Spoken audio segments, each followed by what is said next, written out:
Power giver జాన్తానై, నేను మోనార్క్ని, నా మాట అందరూ వినాల్సిందే, లేకపోతే ఇక అంతే సంగతులు. వచ్చే ఎన్నికల్లో టికెట్ కట్ అంటూ ఓ మాజీ మంత్రి కమ్ ఎమ్మెల్యే తన పార్టీ నేతలకి డైరెక్ట్ వార్నింగ్ ఇచ్చేస్తున్నారట. అదీగాక ఒక్కొక్క నియోజకవర్గంలో 2-3 అనుచరులని ఎగదోస్తూ సెపరేట్ పాలిటిక్స్ నడుపుతున్నారట. దాంతో ఆ మాజీ మంత్రి తీరు నచ్చక కొందరు లీడర్స్ కొత్త దారులు వెతుక్కునే పనిలో పడ్డారట. మరి అంతలా సొంత నేతలనే టార్గెట్ చేసిన నేత ఎవరు? ఏమిటా కథా కమాం issue? Let's watch the story.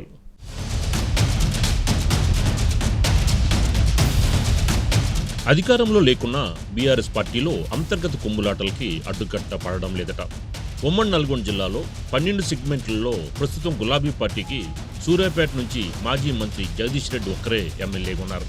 Congress కంచుకోటలో BRS పార్టీకి అన్నీ తానైన జగదీష్ రెడ్డి సొంత పార్టీ మాజీ ఎమ్మెల్యేలకు చెక్ పెడుతున్నాడని చర్చ జరుగుతోంది. మాట వినని మాజీ ఎమ్మెల్యేల విషయంలో తనకు దగ్గరగా మెలిగే స్థానిక నేతల్ని రంగంలోకి దింపి ప్రత్యేక వ్యూహం అమలు చేస్తున్నారనే టాక్ వినబడుతోంది. అధికారంలో ఉన్నా లేకున్నా అదే యాటిట్యూడ్ చూపిస్తున్నారట జగదీష్ రెడ్డి. దాంతో కొంతమంది మాజీలు రగిలిపోతున్నారట.